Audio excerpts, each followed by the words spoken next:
Do you think they'll ever make an Avatar land? I mean, they already have at Disney World. Are you talking about the Blue People one? The Blue People one. I went to a kind of like an Avatar, the Last Airbender land. Oh, I remember that. In Minneapolis at the mall. Mm-hmm. I bought a stuffed red panda. Or a... It's the name of their team. The Fire Ferrets. It's the mascot of the Fire Ferrets. Yeah. The Fire Ferret. I've named that panda like 3 times and I've forgotten the name. God damn it, the Fire Ferret!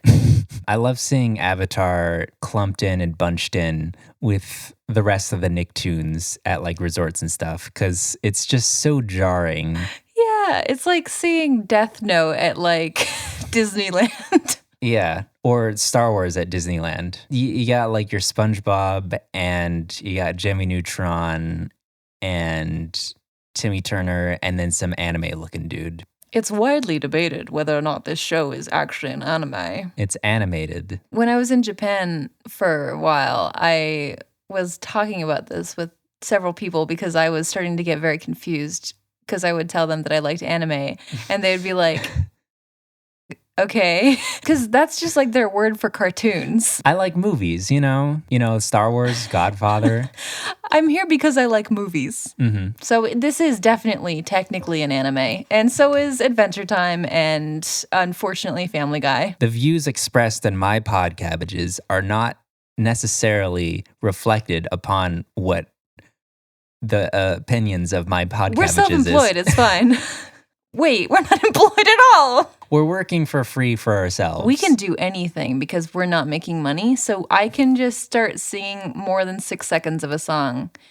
What's a song? What's a song? For $5, name a song.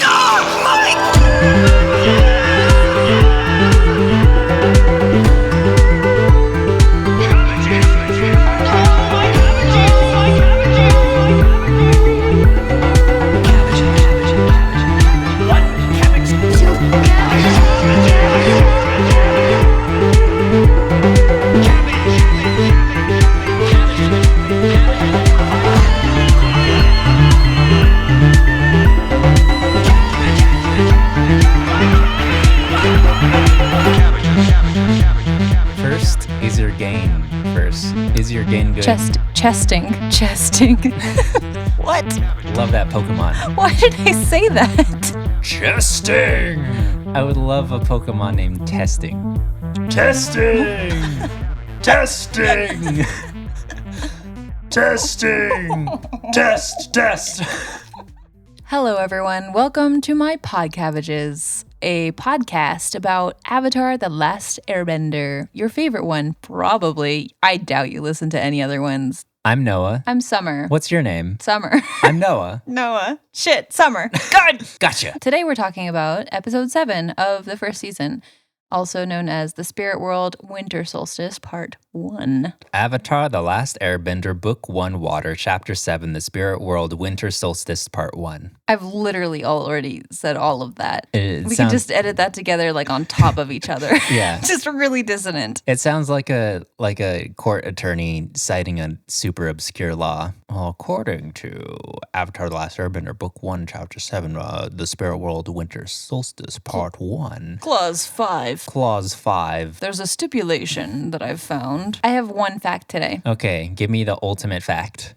Iroh was originally intended to be a double agent who eventually betrays Zuko. Interesting. Yeah, it is interesting. Well, it's an interesting fact, but I'm glad that they didn't do it that way because that would have been a very boring twist. It's nice to know that he's just a genuine, kind of honest person. Yeah, kind of. He's always true to himself and his beliefs, standards, and morals, which is great. I love Iroh. This is a good Iroh episode. The episode opens with a mysterious red bird flying overhead.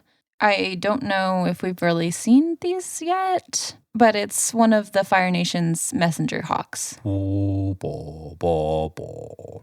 is looking out over the landscape and she sees all of these fluffy clouds and she's like, I would love to just lie in one. I feel like they could just support my weight. Aang's like, let's find out. And he just jumps off and jumps into one of the clouds. Clouds, are they fluffy? Let's find out. Do they know things? He comes back sopping wet.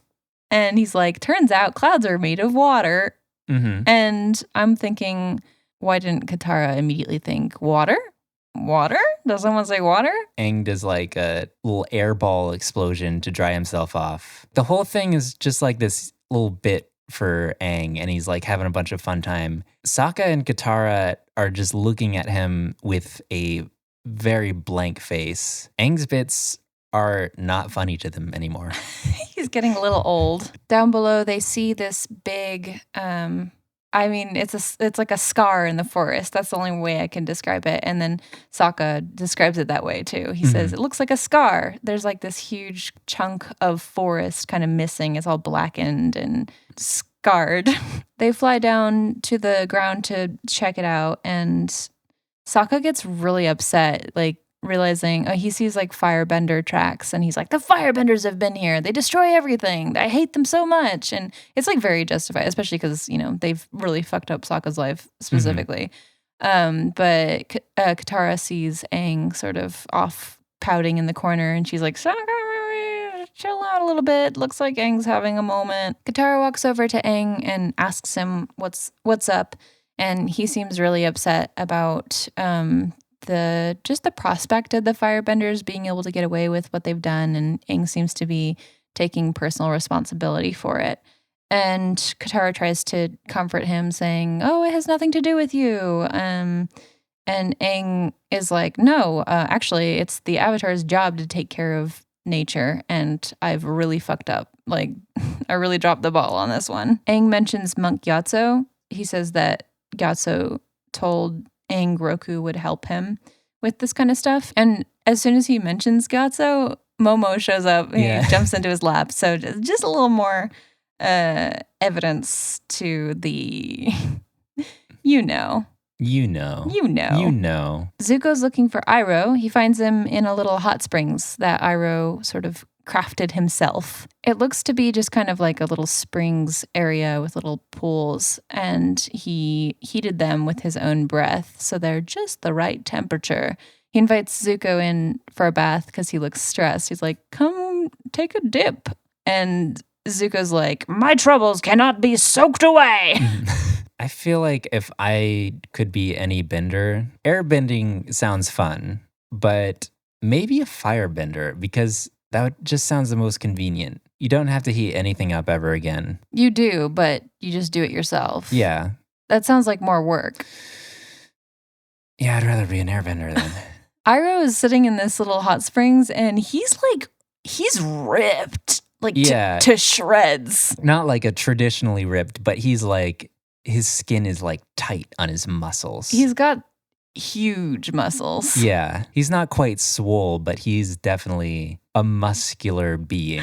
I would appreciate it if you would stop using that word. Zuko is like eager to keep going to find Aang. It looks like he just probably got a little bit of information from the little hawk that was flying overhead recently. Mm-hmm. So he thinks he knows where Aang is, and he wants Iroh to get out of his little bath so that they can get going. And Iroh stands up, and Zuko's like, never mind, you can just chill here for a minute, because he's, I'm guessing Zuko is like a never nude, maybe? Yeah, we do get a scene where Zuko's like swimming in the water, and he's wearing jorts, like a full outfit swimming in the water later in the season. He tells him that he's going to give him half an hour, and then he's going to come back to get him, and if he's not ready, he's leaving without him. So Iroh like relaxes back, and he like puts his hands behind his head, and you get to see Iroh's armpits, which are clean shaven. Do we see any armpit hair in this show? I don't think it's allowed to exist in like anime. The same thing like kind of lips. You're not allowed to know that people have lips. No lips, no armpit hair, no nipples, no dicks. No nipples is the weirdest thing. When I'm watching like Paprika. Okay. Was that like censored? Or it's been like 15 years since I've seen that movie. I remember there was a scene in Paprika where there's like this big naked woman going around, and she didn't have any nipples. I don't know if I was watching like a weird censored version. No. It's always like that. If you've seen any anime where there's like girls in a bath, they get out and they don't have nipples. That's just the way they do it. It's like having a hand, but it's like, oh, we can't show the fingers. No fingers. It's like, why do we have these? Katara's asking Aang if he's ready to be cheered up, and he says, she's like, are you ready to be cheered up? And he's like, no. It's like, mood. He's definitely, oh man, we haven't done like an Enneagram kind of thing for them, but I would definitely say he's like an individual, like a type 4, because they just love being sad. Aang is 12, which is like prime moodiness time. She just chucks an acorn at his head. Wrong answer. Wrong. She could have just peacefully brought it over, but she decided to throw it at him for some reason. You can't get Aang out of his moods gently. You got to snap him out of it. Sokka's like,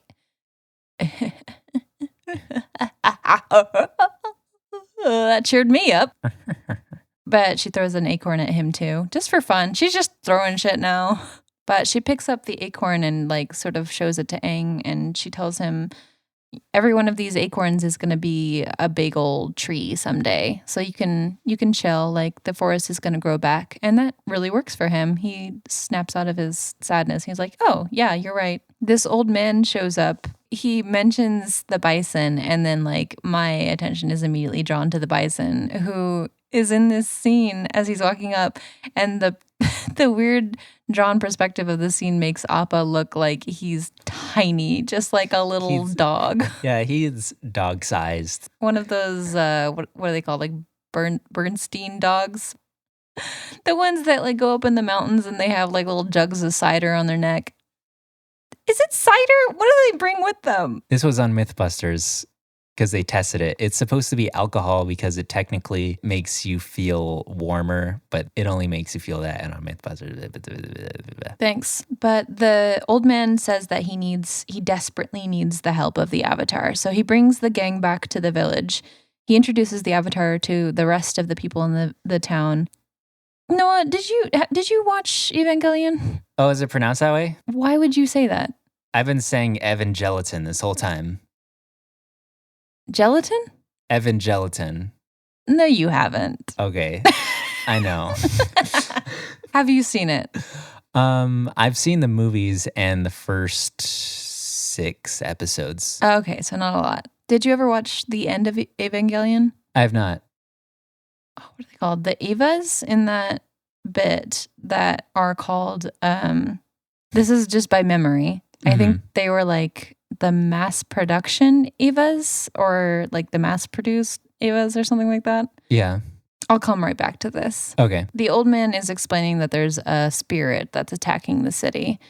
The monster is attacking the village every night. It's been like a few days, and every time it comes, it takes one of the villagers away. I think it's taken 3 so far. Yeah, they said the last 3 nights. They call it Heibai, the black and white spirit. Hey, Summer. Yes. Here's a joke for you. Okay. What's black and white and looks like the Cloverfield monster and a face that looks like the Rorschach test and has 2 sets of arms and only pointy teeth and phase teleports everywhere and has a Godzilla laser mouth? Heibai, the black and white spirit? Heibai, the black and white spirit of the forest. How is that a joke? I looked it up. I translated it. I got an incorrect translation. Okay. But it said, he ib love. He ib love. He ib love. Or not to and be love and be beloved. But there is an actual translation for this. Do you want to know what it is? What's the actual translation for Heibai? Black, white. Black, white. The black and white spirit. Another little fun fact about Heibai is that although he is, spoilers, a panda, technically, the totem, the little statue that they have for him is modeled after a brown bear. Okay, sure. And here's the most important fact that I have about Heibai. Okay.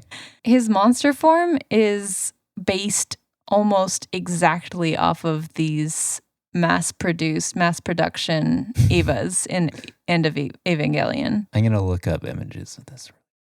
They based it off of this because they apparently were both big fans of the show. This old man is... Okay, first of all, I'm going to keep calling him an old man because there was no other description for him in the wiki for some reason. I'm not sure if he's just some random guy who lives in this town or if he's like actually important. We can just assume he's the mayor. We can assume he's the mayor. The mayor explains that it's getting kind of urgent because the winter solstice is approaching.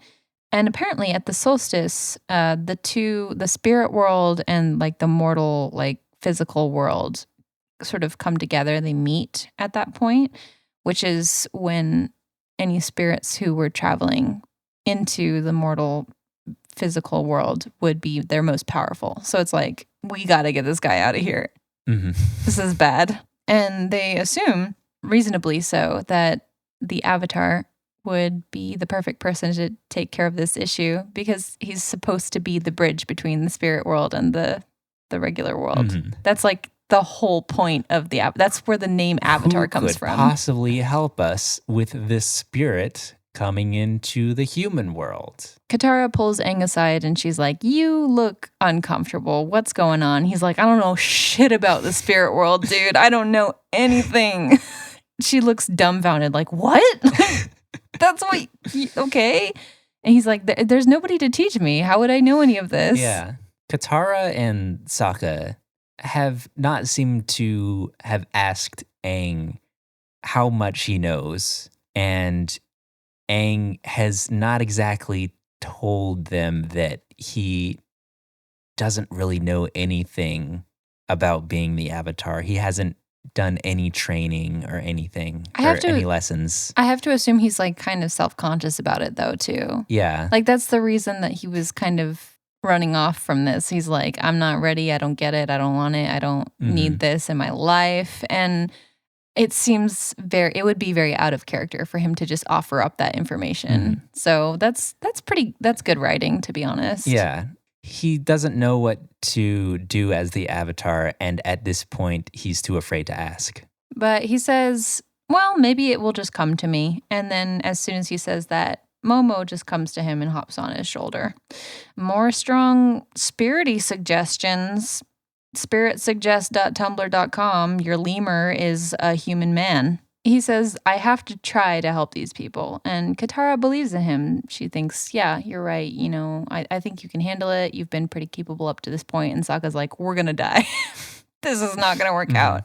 It appears that Iroh has fallen asleep, as he does, as you do if you're Iroh. He's awakened, I guess, by a rustling. There's a bit of a commotion in the forest. A rustling. Should I have said awoken? Awaken? He woke up. He's woke. And then this tiny little mouse-looking creature appears on the edge of his little hot spring. And he's like, oh, a meadow vole. I should have known.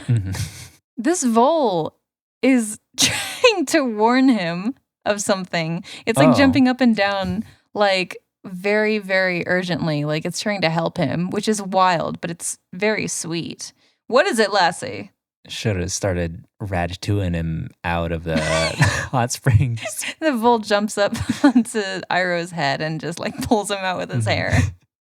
Earthbenders appear out of the forest, though, and they trap Iroh in some rocks, and they give us some handy exposition for Iroh. They say, oh, this is the Fire Lord's brother, which I think we knew already at this point. Of course, because it's Zuko's uncle, so if you just do the math backwards.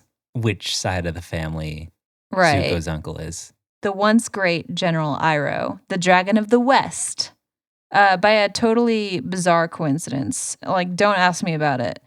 But, I mean, it's a long story, but that's what they call me too. So they take him prisoner. Aang wanders out of the little building that he's in to find and comfort Heibai. He's just kind of walking around the town, like, talking to himself, basically, loudly.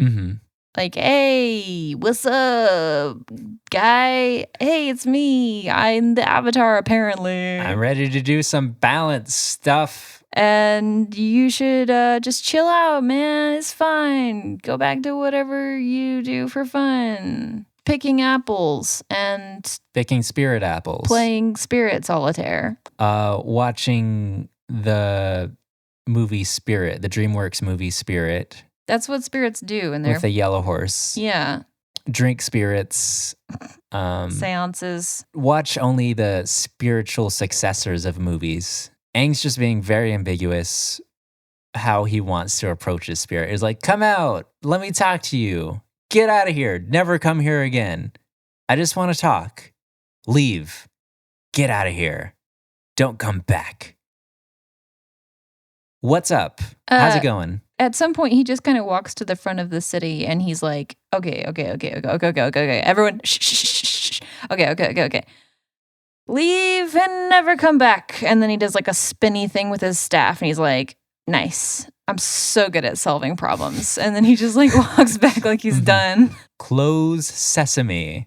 But then Heibai does actually show up. This fucking terrifying Evangelion monster. God, it's terrifying. It's really scary. It's more terrifying than the actual Evangelion monster. I have to agree with this, yes. Aang just calmly turns around to look at it and he's like, you must be the Heibai spirit. My name is... He gets interrupted by this very loud scream. Very ethereal sounding, and it's shooting lasers all over its mouth. The spirit just completely ignores him and starts destroying the town. It's phase shifting through like really quickly. It's like jolting around. It's genuinely scary. It's very... Like, I'm going to say this has to be like one of the most scariest things that I've ever seen in like fiction at all. I do remember like watching this as a kid thinking, I don't want to watch this anymore. This is a nightmare creature. And it's very surprising how they got this onto Nickelodeon with just episode 6. That's like one of the things I like about this show though, is like it's clearly not meant for little tiny kids. It's like there's a little more going on in there, you know what I mean? And then we see the air quotes mayor and he's like, the Avatar's methods are unusual. What I do like about this creature is that it walks on 4 legs like a normal thing, but it has like 2 little arms in the front that they don't even reach the ground. They just kind of dangle around most of the time. Like a T-Rex. Yeah, like a T-Rex. Or it's kind of like how lobsters, if you look at them little arms, they got little arms just right next to their face. Them's arms are for hugging. God, that's so cute. Rawr. Sokka sees Aang out there like suffering and he wants to help. The others think that Aang can handle it, but Aang is out there and he's just being rude to Heibai. Heibai just backhands him off of a building. Sokka's like, I've had enough. I'm going to go out and help him. So he runs out, does an Obi-Wan pose. He's like, we'll fight him together. And Aang's like, I don't want to fight him unless I... And then Sokka's abducted. Well, Sokka throws a boomerang at its butt first. Yeah, well, he tries to attack it. And Aang is obviously trying to take like a peaceful approach. Yeah. This is the first time that the boomerang physics... Probably the only time in this show that the boomerang physics are believable. The believable boomerang physics of the boomerang not coming back. I wanted to point out though, like the fact that Aang's been trying to approach this peacefully, and then as soon as Sokka hits it violently, it just abducts him and leaves. Okay. So like I was thinking like, why doesn't the thing just take Aang? It's like Iron Giant rules. The other thing I was thinking, it's not immediately related to this. We've covered earlier that Aang likes the Iron Giant. This is a lot like Princess Mononoke, the spirit who's angry about... Actually, I'll get back to this. Okay. Princess Mononoke. Keep that in your brain. It's in my brain for a long time. Katara looks really bummed that Sokka was kidnapped. It's like a pretty like quick scene, but like I felt it in my soul, the way that she looks around just like, oh no. Sokka and Aang are gone. Well, Aang runs off after them. Zuko clearly gave Iroh more than 30 minutes. Yeah. It's dark out and Iroh's missing. And he's like, all right. Look, I'll look at your dick. Let's just go.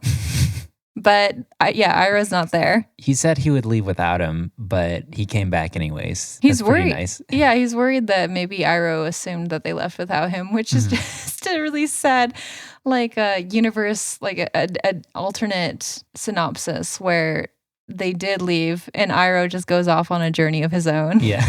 They see the rocks sort of sticking up in the hot springs, and one of the firebenders that are with him says, "It looks like there's been a landslide." And Zuko's like, "Land doesn't slide, you idiot. Land doesn't slide. Land doesn't slide. You fool. You fucking Dumbo. It's the ground. It stays where it is. It's made of rock. It's made of staying." The Earthbenders obviously did this. They can move the ground. We see Aang flying through the forest on his glider. This is another bit of a good animation because he's like actually running into trees and shit. Yeah. He almost catches up to Sokka, but then Heibai takes Sokka into the spirit world. Just kind of disappears. And Aang lands by the bear statue, this big old statue of a bear. I'm not sure. Did they show it earlier in the episode? Yeah, it does. Yeah. He passes out or something, falls asleep, and then... Or something like that. He just wakes up and everything is a little bit more blue. Weird. Yeah. It's as if we're in James Cameron's Avatar. No. Big. Whoa. Big ostriches. Big ostriches. They're bringing Iroh to face justice in Ba Sing Se. They have, the Earthbenders have taken Iroh clothesless on the back of one of these big ostriches, and they're running off to Ba Sing Se. I think about this is a very Moulin Rouge kind of a scene in my brain now that I'm thinking about it that way. What do you mean by that? I don't know, like that scene in Lion King. Are there ostriches in Moulin Rouge? Sure. They're riding ostriches because there's no horses in this universe. Thank God. Thank God! There's a little bit more Iroh exposition in this scene.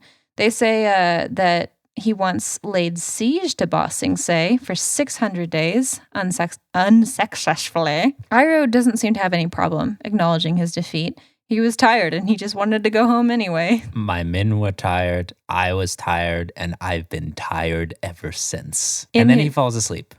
Yeah, he falls asleep just sitting there, falls off of the ostrich onto the ground. He's faking it. That's how you do a segue. What do I talk about to transition to just me taking a nap? It's like, I was tired. My men were very tired. I was tired. I'm tired right now. Good night. Oh, yes, Ba Sing Se, where we sieged on in cars that had tires, tired, sleeping time. When he's on the ground, he gets picked back up, put back on one of these ostriches, but he left a shoe behind. He left his flip-flop behind. Cinderella style. Modern AU. Iroh would be wearing Crocs. You're right, but I don't like it. I think Iroh probably calls his flip-flops thongs. Is that a thing? Yeah, old people, they call flip-flops thongs. I said Cinderella style, but now I'm thinking maybe it's more like a Hansel and Gretel style. Well, Cinderella left her shoe Hansel and Gretel style. No. No, she didn't. It was Hansel and Gretelella. Hansel and Footle, because it's a shoe. I'll let that pass. Back at the town, the old man is reassuring Katara at the entrance, saying, "Oh, Aang won't show back. It won't come back without Sokka. I'd be shocked." And who shows up? It's Aang without Sokka. Mm-hmm. But he's blue. He's a Force ghost. What if he was blue? What is that from something? Yeah, what if it were purple? Not Tim and Eric. The other two Eric dudes. Andre and American Dream. American Dragon, Jake Long. Tate Basco Zuko. Sans Undertale. Hannibal Buress. That's it. I talked to Hannibal once on a fucking, what do you call those things? Periscope. Oh, yeah. What was that say? I don't remember, but... It was something about the what are those... I don't remember, but he responded to something that I said on Periscope to him. Chris Hard... No. Wrong. Not wrong. The bad Chris. Not him. Astronaut. There's way too many Chris's. The Canadian astronaut. Chris Spaceman. Chris Spaceman. He responded to one of my things on a Periscope. Remember Periscope? He was like, "Oh, what pudding should I get?" And I said, "The bread pudding sounds like it would be a disappointment." And this astronaut said, "Yeah, the bread pudding does sound like it would be a disappointment." I had touched an astronaut one time. So did you. We hugged an astronaut. We hugged an astronaut together. It was like an Eiffel Tower situation. That's the worst thing you've ever said on this show. Gotta keep up with City Girls. We are curse-free. We're the detox show. We're not supposed. Aang tries to talk to the old man and Katara, but they can't see him. Ooh, happy Halloween! Oh my God, there's a witch here! There's a ghost! I am Ghost Chula. It's a ghoul vampire. I am Ghoul Chula. Zuko finds Aro's shoe, immediately identifies it by the smell. That's the whole Zuko scene. That's what it says in the script. How do you do script language? Enter, scene, Zuko, smells shoe. Next scene. Aang is just kind of chilling in spirit form, talking some bullshit to Katara. Appa doesn't seem to be able to see Aang either, which I was kind of disappointed by, actually. I was expecting him to see him, especially because it's his spirit guide. But I think it's like a good amount of restraint for the creators. Okay, but I'm going to interrupt you. Okay. Earlier in the episode, Aang explicitly said, or no, I guess it's later in the episode, but he says explicitly, oh, that's so-and-so's spirit guide, just like Appa is to me. He says, Appa is my spirit guide, and Aang is in spirit form and Appa can't see him. What's up with that? That's true. I do like that every single animal can't see spirits. It's not like, it's a trope that happens a lot where it's like, oh, animals can see ghosts all the time. But Appa. Yeah, I agree with that sentiment, but Appa specifically should be able to see. I don't care if Momo can't see him. And then Aang, in just some fit of inspiration, just walks over to the entrance of the town and just yells to no one, to nothing, out into the sky. He's like, Roku, help me, please! And then immediately this fucking dragon appears out of nowhere. Blue dragon, white eyes. Aang's like, oh shit, and he's like trying to fly away. He finds out right away. He pulls out his glider, tries to fly away, and realizes, I can't airbend. But he did get like a pretty good distance on that glider without any airbending, which is pretty impressive. This dragon is kind of weird because it's like a traditional Chinese dragon, but it also has wings. The wings look kind of silly to me. Yeah, they do look They're really like kind weird. of tiny. It's kind of like the end of A Bug's Life, how the caterpillar guy is just, he turns into a butterfly, but he's just the same caterpillar, but with tiny little wings on top. The wings on this dragon are huge. But it's really funny when you think about how wings are considered like arms. Okay, yeah. Yeah, because like if you think about a bat, it has the arms kind of coming out. Yeah. And little fingies. Yeah, the fingies. So it has like these huge skinny arms coming out of its back. Like imagine if birds had little fingies. I would kind of want that. I would love that. God, imagine little finches coming up to our little bird feeder and they're like grabbing the seeds with their little hands and like put it in his mouth. Love that. Love it. We are very pro animals having hands and fingies. The dragon gets right up to Aang and touches his forehead with a little whisker and offers him a vision. Aang realizes this dragon is actually Roku's spirit guide. Like Appa is to him. So Aang asks the dragon to take him to Roku. They fly off. They fly over Iroh and the HFOs. Heavy fire officers. Huge fucking ostriches. Okay. Iroh sees them. Yeah. I was sort of mentioning this while we were watching the episode, but there's like, I think it's just kind of later in the show, Iroh mentions, or I think it's actually, I'm not sure if it's in this show or if it's in Korra, but Iroh talks about how he always kind of has like a foot in the spirit world and he has like a weird connection with it. Something about it shakes him up, I guess, and he suddenly realizes, I'm not going to be a prisoner, tells the earthbenders that are imprisoning him that his shackles are a little too loose. And they're like, too loose? He's like, yeah, too loose. Tighten him up for me, daddy. I mean, you're not too far off because he's talking in a weird voice and it's like, "Oh, these shackles are a little bit too loose. Would you mind tightening them up for me?"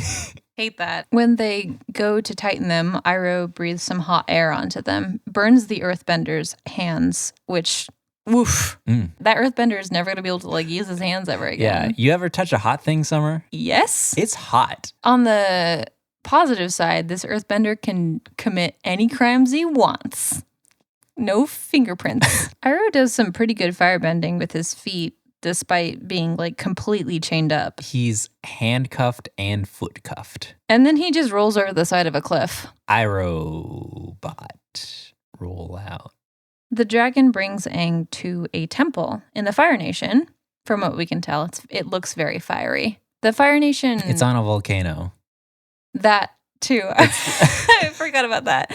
I was going to say, like, the Fire Nation buildings all look like very kind of like traditionally Chinese with like the like sort of pagoda style. Yeah. Which is how you can kind of identify them compared to the other buildings. But it is also on a volcano. Isn't it kind of... I thought it was like sort of Japanese looking. Half of Japanese culture comes from China. It's fine. That's true. They're flying extremely fast. And this dragon is just like going straight through walls and shit. They arrive in a room in the temple where there's like a statue of Roku. The dragon shares a couple more visions about a comet. That's about all we get about the comet. There's just a comet. And then we see like a sort of like a, how would you describe it? The light thing. It's just a time lapse of this room. You know that part in Indiana Jones where there's like a light shining down onto like some staff or something. There's sort of a same little setup in this room where there's like a little jewel hole that focuses a beam of light from the sun. And it's going to be changing around all the time because the Earth rotates around the sun in a weird kind of way. There's like a time lapse of this light coming in day by day through the little hole in the wall. Mm-hmm. And every day it gets a little bit closer to Roku's forehead. Like he's taking a little nap and then he just gets awoken by a little sweet little beam of light. These are all visions that the dragon is sharing with Aang, sort of like, these are the important things. There's a comet and then the time lapse of this light coming through, and at some point it's going to reach Roku. And Aang deduces, oh, I need to come back when the light reaches the statue, and then I can talk to Roku. It's like, I'd love to hang out, but gotta get my boy. This scene, both of the times that we watched the episode this week, gave me goosebumps. Because of I think it's the music in this scene. Yeah. It's so good. The music in this show gets like kind of corny sometimes, but then like sometimes it just goes really hard. When you watch the scene, you feel like something incredible and powerful is happening. Mm-hmm. It's so good. It's so epic. Good. After Iroh rolled down that hill, we see the earthbenders sliding down the cliff after them.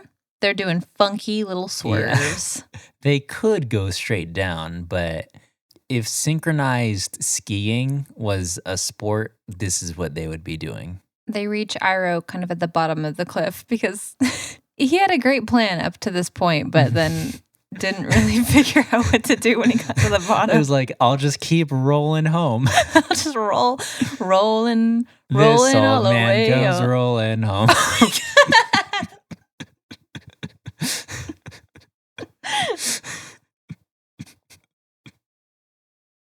That's what the song is about. It's about Iroh just trying to get...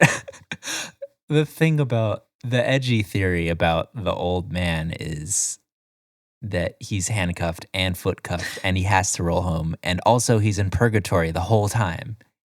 And he's in a snow globe. That man was Albert Einstein. When they reach him, they say that they have to do something now, immediately, and severely. I feel like the audience, at least I, was like feeling inclined to assume that they meant like kill him, which is really dark, again, for a kid's show. Katara is riding Appa, looking around for her friends, and Zuko sees Katara and Appa while he's tracking Iroh, and he has to decide which path to take. Do I follow the bison to the Avatar, or do I go and rescue my uncle?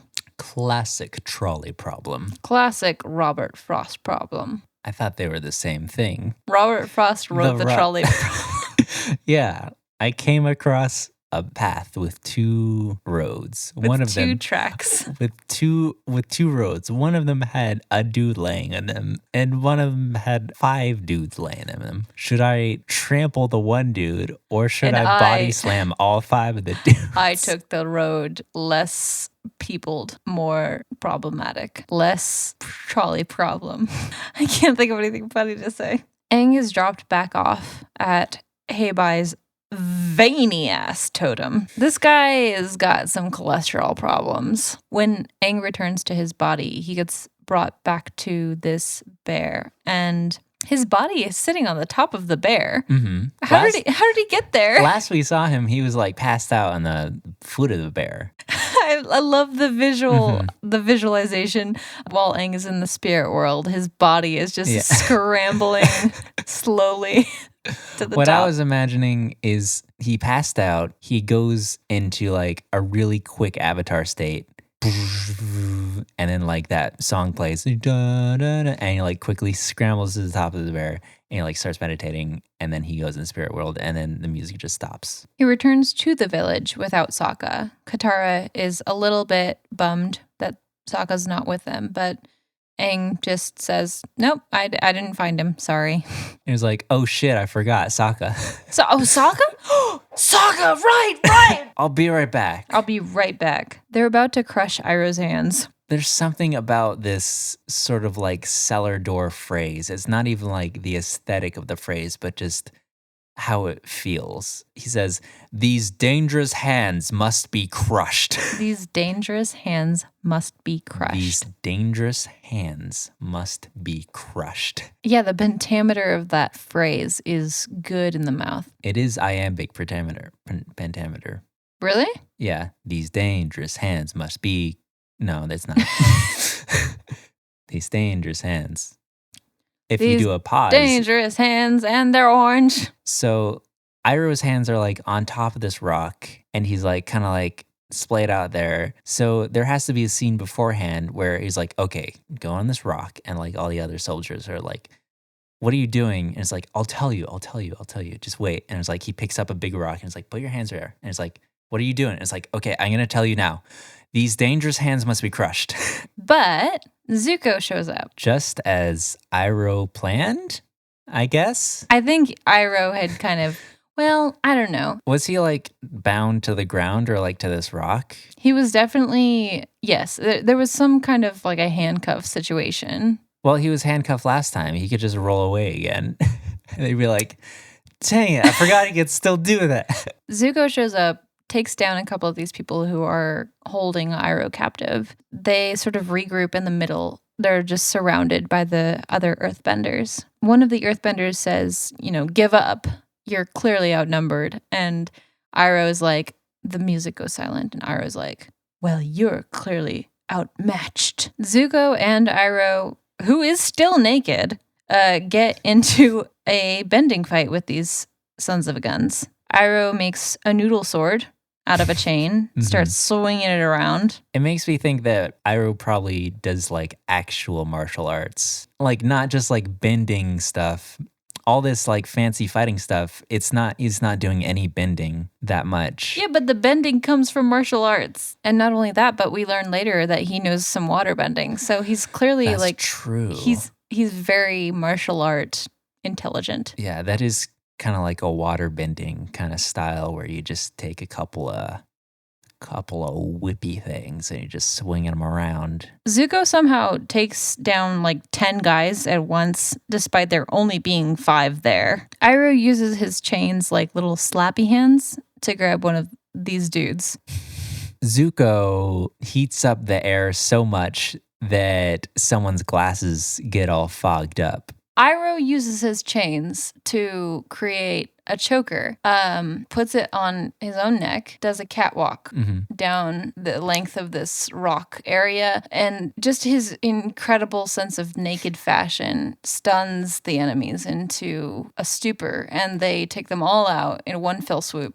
Iroh then throws his chains at Zuko. Zuko grabs the chains. They start spinning them around. Double Dutch. And they start saying, Cinderella, dressed in yellow, went to town to meet a fella. How many fellas did she town? The Earthbenders jump in. They start jump roping. Counting. Iroh breathes his hot breath onto the chains and burns them all alive. They're doing it so fast that all the metal spinning around is just basically a wall, and the heat just becomes an oven, and they just kind of bake them. Zuko starts a fire, puts a pot on it, throws in some veggies.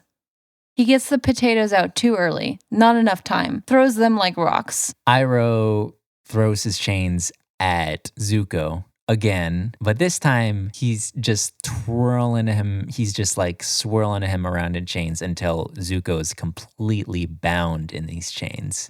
Iroh says, "Ha, it's like marriage. Am I right, fellas?" All of the Earthbenders, they just walk away. They walk away, except for one. He says, "It is like marriage. You should meet my wife." That guy just dies on the spot. He dies on the spot because Iroh unravels Zuko extremely quickly with the chains, and Zuko just spins rapid fire at him. And Zuko dies also. They collide. No! Back at the village, Aang is ready to face Heibai again. Heibai shows up. Aang touches his forehead with his hand. He gives it a little pat. Yeah, before Heibai can do too much damage to the village. He does destroy another building.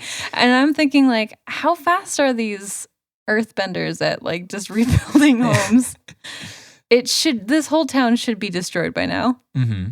But I'm thinking maybe that he got this forehead idea from his interactions with Roku's dragon, because Roku was sort of transmitting all this information through Aang's forehead. And I think the little light in the fire temple was reaching Roku's forehead, and Aang thought, okay, the spirit area is the forehead. I've learned so much in my spirit journey. Mainly one thing. Spirit is stored in the forehead. When he touches Heibai's forehead, he sees the actual spirit within the monster.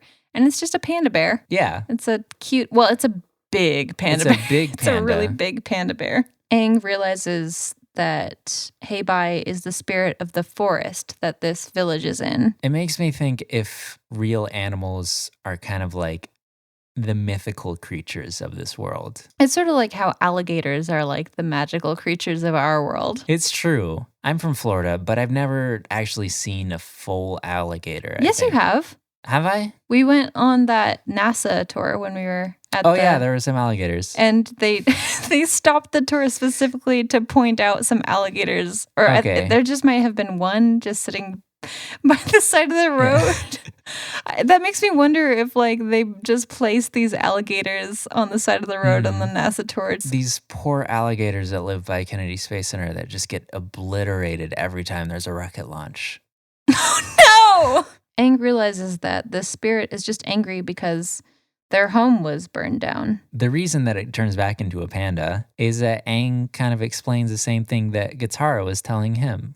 Why is it so easy to say Katara on accident? It just rolls off the tongue Katara. better. Aang places an acorn down, like in front of the spirit, and the spirit, still in its monster form, his huge, absolutely huge fingies pick up this tiny little acorn, and it does take a bit of effort. Like if you ever try picking up a grain of sand right after you clip your nails, fingies too round.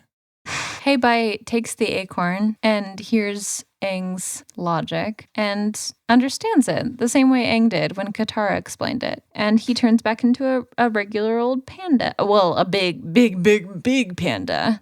And he leaves the village. As he walks off, he leaves a cute little bamboo forest in the entrance of the village. All of the lost people who were kidnapped, they come back through the bamboo, and they don't seem to have any idea of what happened while they were gone. Sokka says, that was weird. I really have to use the bathroom. He's only been gone for 24 hours, confirmed by Katara. One of these people has been there for like at least 3 days. Probably more like 4. And all of them are just soaked in piss. Later, the old guy, the mayor, thanks them for their help, and he wishes that he could do something to show them his gratitude. Sokka says, well, you could give us some supplies and money. Mm-hmm. Sokka is canonically not a gamer yet, but he sure has the gamer attitude. Yeah, he's got the MMORPG, like... He's got that mindset. Katara is like kind of annoyed with Sokka's bluntness here, but the mayor, I guess the town in general, they oblige. And later Katara says that she's proud of Aang, and he explains that he got some help from Roku's dragon, and he kind of tries to relay the information that he got. He there's like a little bit of a flashback or like a little peek into Aang's mind where he's remembering the vision of the comet. And I just want to mention, I don't know if it's just like the Blu-ray quality or whatever, but the sound of this flaming comet hurtling through space in this flashback scene is so loud and terrifying. It sounds very HD. Like the flashback thing has like little filters in it. It's like... It's scary. This is a scary episode. It's a scary episode, yeah. They need to talk to Roku by going to the temple at the solstice, which apparently is tomorrow. Solstice is tomorrow. Yeah, it hasn't really been mentioned explicitly like that until this point. The island that they also have to go to is in the Fire Nation, which we know, but Aang relays this information. It's a good way to end the episode. Like, it's in the Fire Nation. And it plays a little Fire Nation theme. Fire Nation.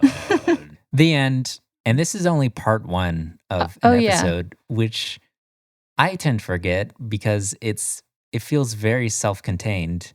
Yeah, it's like a very solid episode. It doesn't do like a cheap thing where it just ends with like this huge kind of cliffhanger to the whole plot. Like most of the plot is pretty much resolved for this episode. Are you ready to do some character stuff? Yes. Would you like to start?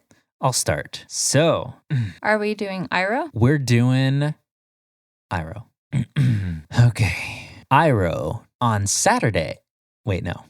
Wrong wording. Iroh. It's Saturday. You're on an adventure, lost in a good book, at the beach, working out, catching up on TV, at brunch, with friends, or at the dog park. My first reaction would be watching TV. Okay. Iroh's at a sushi restaurant. His go-to order is vegetable roll, dragon roll, spicy tuna roll, or selection of sashimi. Dragon roll. Being a true master is his dream, attainable, not worth the trouble, or impossible. I'm going to say firebending master. Being a true firebending master is attainable. Iroh's friend would describe him as kind, courageous, protective, spacey, funny, lovable, hot-headed, shy. Probably lovable. Iroh's favorite animal is dog, lion, cat, or horse. Lion. Yeah. Iroh loves the rain. True or false? That's a tricky. Yeah, that's a tricky one. Because he's a firebender, but I think he loves the rain. Yeah, I feel like he would be like open to like all sort of natural phenomenons. Pick a color: red, orange, yellow, green, blue, indigo, violet, silver. Yellow. Iroh's catchphrase is, anything is possible. Dreams come true. Laughter is the best medicine. Speak your mind. Laughter is the best medicine. I'm going to be doing some translating for this question. What's a location that Iroh would like? A castle of dreams, a little pirate island, kind of like a palace, a pirate ship, a big natural field, an enchanted forest with a castle in it, a more industrial place with a castle in it, or a magical world, a whimsical and magical world. That one. That one? Whimsical, magical world. Yeah. Final question. chocolate or vanilla? Chocolate, definitely. Chocolate. Here's the Kingdom Hearts character that Iroh is. Great. Iroh is Ventus from Kingdom Hearts Birth by Sleep. You breeze through life with a smile on your face. True. And enjoy every day, no matter what obstacles are in your way. Correct. Experience even more adventures with Kingdom Hearts HD 2.5 Remix, now available. Which has been the biggest challenge in the Meadowvol's life so far? Wait, it's a multiple choice. Oh, why can't I do an essay question? Overcoming differences with friends, forgiving others sometimes, being who I really am, having others take me seriously. Having others take me seriously. He's trying to warn Iroh. Why do people underestimate you? They actually overestimate me. They think I don't have a backbone. They think I can't do what they can. Or they don't think I handle problems well. They don't think that I can do what they can. Which of these does the Meadowvole care the most for? Earth. Nature is the most important. Water packs a mighty punch. Fire, it's destructive but powerful when controlled. Or air, our supply for living and flying. Earth. What does the Meadowvole value the most? Protecting their loved ones no matter what the cost. Honor and everything that comes with it, the well-being of others, or fighting for what I believe. Fighting for what I believe. When frustrated by a problem, the Meadowvole tends to keep to itself, no use in bothering others, try to think it through, blow up and apologize later, or talk it out with friends and family. Talk it out with friends and family. How would the Meadowvole define their personality? Easygoing, maybe a bit sarcastic. Comedic, they're the life of the party. Determined, maybe a bit too much, or kind, but not afraid to kick some butt. Determined. When the Meadowvole is upset, where do they go? To their room where they can be alone. Outside, maybe take a walk. I'll stay where I am and figure it out, or around my friends and family. Probably to their room. Just a little hole in the ground somewhere. Which saying speaks the most to the Meadowvole? They can't take away your courage, and it is your courage they should truly fear. The only thing better than finding something is finding it at a bargain. I beat you all before, I'll do it again. Or, I'm gonna make a difference this time. I'm gonna make a difference this time. The Meadowvole has been through this situation more than once. They probably get a lot of people in this hot spring.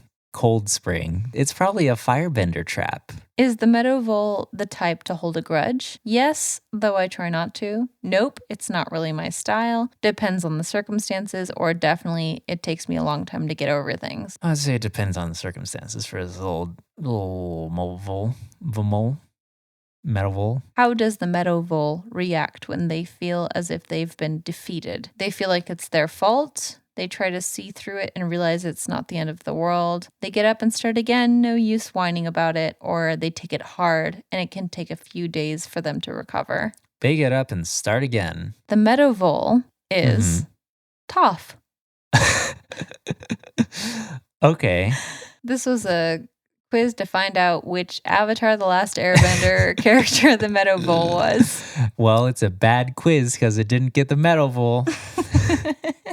People often underestimate you, but you always manage to prove them wrong. At times, you may be a bit rough around the edges and have a hard time showing affection, but you care deeply for your loved ones. This Meadowvole truly is a toff. I have a few questions for you. Okay, go ahead. If you're interested. I'm a little interested. AvatarSpirit.net user Turtle Duck asks, capturing Bossing Say. How hard can it be? I don't think it can be that hard. It took Iroh 600 days and he still didn't do it. He was just trying to break in, but if you just go inside and then you become an influential person. So like a Korra situation with Anonymous. What was their actual name? We never found out they were anonymous. Okay. You capture the hearts and minds of Ba Sing Se with your thought-provoking ideas. PG15 asks, geez, magic animals? What is this? A Pokemon rip? Yes, magic. The panda thing? The panda spirit? I don't know. Magic animals? Are they talking about like the Animorphs? You mean hybrids, not animorphs? I don't think this person knows what Pokemon is. Nandi Rhea asks, does Zuko count as a pet? He is kind of like a stray cat that you kind of like adopt because you keep feeding them. To whom? Iroh's been feeding Zuko cat food, and Iroh doesn't really own Zuko, but he essentially has a pet Zuko. And Zuko is free to leave and stuff whenever he wants, but he just kind of chooses not to. He just sticks around. If he showed up at my doorstep, despite the fact that pets aren't allowed at this complex, I would let him in. So that's all I have to say about that. Put him in a little tank. Cats that show up, I put them in a tank. Noah, what are your cabbages? Here are my cabbages. Lots of fantasy fashion like capes and cool boots and floppy witch hats, but it's got like baseball cap brim. Gender neutral bathrooms just being default. Less meat consumption. Just a more streamlined system for podcast on both ends. Better and more functional and affordable underwear. A drone Roomba that kind of dusts the surfaces in your home. It just kind of flies around and dusts it around. And Heelys, but they're like hoverboards, so you're flying around. Plants that don't require water. Wine that doesn't get you drunk. But it doesn't make you sick. Hair dye that lasts until you want it to not last anymore. Phones that work? I don't know about that. Amiibos that can turn into real people that I can hug. Video games that Wait. Amiibos. Video games that you can be in. Wait, we have that. Free healthcare? Women's rights? Human rights in general. Equal rights. Rights. Summergeist. The ability to sleep just for a solid week. And those are our cabbages. Do you have anything that you want to say about this episode that hasn't already been said? No. I say this a lot, but it's a good episode. Yeah, it's picking back up now. As we were watching it, I was like, damn, this is an episode that for sure you would watch and think, now here's a show I can get into. Mm-hmm. Time to plug. You can find me on Twitter at Stellar Ghost. You can find me on Tumblr at Interstellar Princess. My art blog on Tumblr is Summer Art, or just summergeist.art. It's October, which means I've been doing a lot more artwork lately, so please check it out. We'll also be at the Ren Fair this weekend, again, if you're in Spokane. This year we're going to be doing Adventure Zone and The Name of the Wind costumes at the Ren Fair, which are going to be fun. You can support my many creative endeavors on Patreon. That's just patreon.com/summergeist. What's up with you, Noah? You can find me on Tumblr at owldude.tumblr.com, and you can also find me on Twitter at owldude. I also do music at noahdoesmusic.tumblr.com, as well as noahgeist.bandcamp.com. I've also been posting a lot more music recently because I'm doing a thing with Summer. She's doing an art piece every day of the month for October, and I'm doing a little tiny music piece for each artwork that Summer is doing. And it's a lot, and I would like to sleep sometimes. You can see both of us very active on our music and art, and it feels like a mistake. Noah's pieces that he's been doing for my sketches this month have been really good. I cannot emphasize how beautiful they are. I'm so grateful. Thank you, Noah. You're so good at what you do. Thanks. Thanks for giving me free album art. And as always, we need to mention noisepace.xyz, our wonderful host website, where you can find all of the wonderful podcasts in our network. We haven't done anything about Cabbage Patch Kids. Yeah, we had a little teaser last time. You're right. Give me a break with a Cabbage Patch Kid. Did you ever have the Cabbage Patch Kid? I've seen them around. Did your friends, I've met a few. Your siblings ever have any? I didn't have any, but my aunt had one, and I loved it so much. I just remember its hands, because I don't know if you know this about Cabbage Patch Kids, but their bodies are cloth. They have little cloth bodies. Their hands are like made out of cloth. They're like just like squishy and stuff, right? I mean, they're made out of cloth. Isn't their whole thing is that they're born from cabbages? Yeah, they come up from the ground. Their heads are like little cabbages, and you like pluck them out of the ground. Are cabbages vegan? Hey, what's the difference between cabbage and lettuce? Cabbage, I thought it was like a pastel lettuce that's like a little more chewy. I thought lettuce was a pastel cabbage. Oh, shit.